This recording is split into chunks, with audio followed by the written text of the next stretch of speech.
When you file for bankruptcy, the heaviest burden isn't the court date, it's the stigma. You are told that a Chapter 7 or Chapter 13 filing will haunt your credit report for 7 to 10 years, locking you out of loans, housing, and financial security for a full decade. But that is exactly when the chain legally snaps. You can start rebuilding your credit immediately after your discharge. In fact, to a new lender, you are actually less risky right now than someone who is currently drowning in debt. Why? Because your previous debt has been legally wiped out by the courts, and federal law prevents you from filing for bankruptcy again for years. You are a clean slate. To take advantage of that clean slate, you have to drop the assumption that bad credit means you are an irresponsible person. A credit score does not measure your personal character. It strictly measures how efficiently you manage institutional debt systems. This chart shows the exact formula of that system. Your FICO score is built on 5 specific factors. 35% is your payment history. 30% is credit utilization, meaning how much debt you carry compared to your limits. 15% is the age of your credit history. 10% is your mix of different account types, and the final 10% comes from recent credit inquiries. You do not need expensive software to manipulate this formula. If you have a computer, basic personal information, and a few $100s for a small deposit, you have everything required. By executing the steps in this blueprint, you can guide your score into the 750 range within 12 to 24 months. Achieving excellent credit after a bankruptcy discharge is not a waiting game.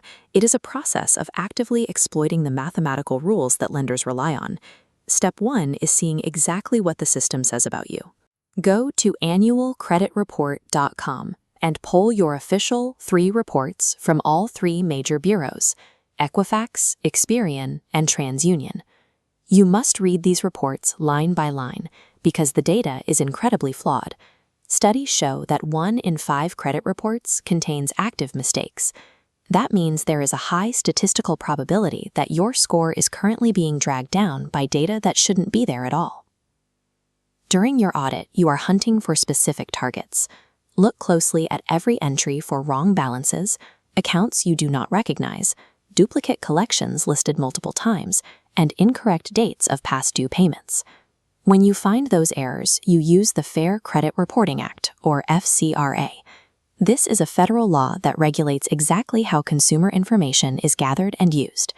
Under the FCRA, every single item on your credit report must legally meet 4 strict tests. It must be completely accurate, fully verifiable, perfectly current, and wholly complete. If an entry fails any of those 4 tests, you file an accuracy dispute. You submit a formal letter to the credit bureau pointing out the precise error, like a wrong date or an incorrect account status. By law, they have 30 days to investigate. You can also use a method of verification dispute. You simply ask the bureau in writing to explain exactly how they verified a specific account. If they cannot legally prove the original source of their data within that 30-day window, the law dictates the item must be deleted entirely. Credit bureaus are not courtrooms. They are mass data processing machines. When you throw specific, legally binding challenges into their automated workflow, they frequently fail to verify the details in time. When that happens, the negative marks are removed by default. This flowchart shows how to target collection agencies using debt validation.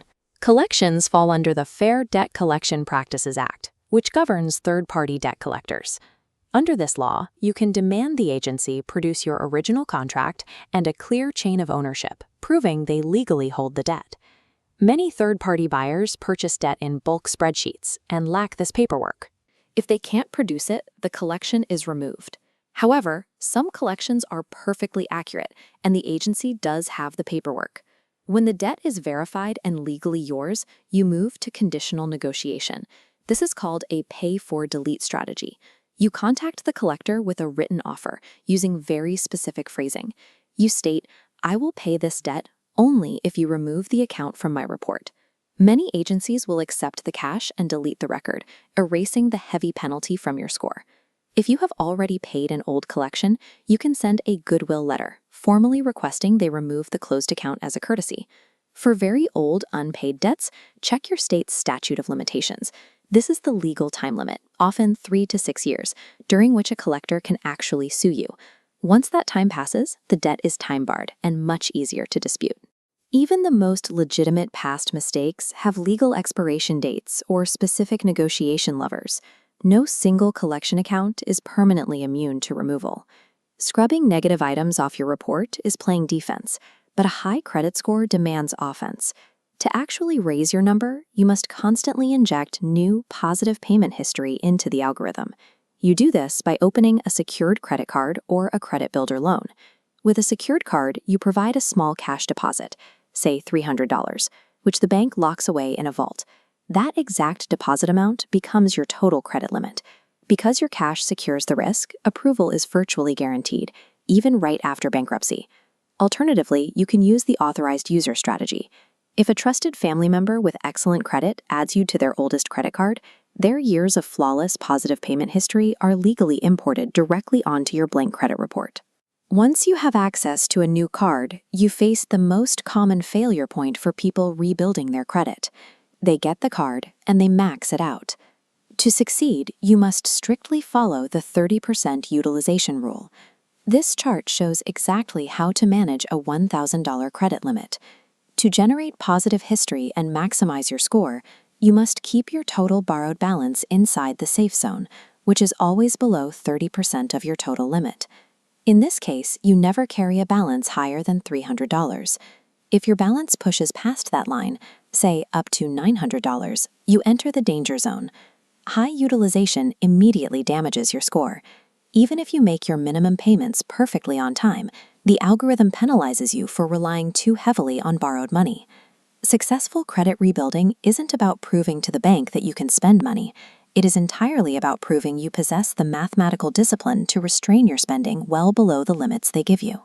This timeline shows exactly how your efforts compound. By combining legal disputes with low utilization secured cards, you reach your first major milestone at the 3-month mark, when your score begins to visibly shift upward. Keep your balances low and pay on time every month. At the 6-month mark, the consistent positive data unlocks new approvals for traditional unsecured credit cards. Stay disciplined. Between months 12 and 24, the negative marks are gone, positive history compounds, and you achieve a 750 score. Total financial rehabilitation. The steps you just learned, pulling reports, utilizing FCRA accuracy disputes, demanding FDCPA debt validation, and engineering a sub-30% utilization rate, are the exact identical legal frameworks that professional credit repair companies charge thousands of dollars to execute on your behalf. You now have the blueprint to do it yourself. Your credit past does not control your financial future. Open annualcreditreport.com right now and begin step 1.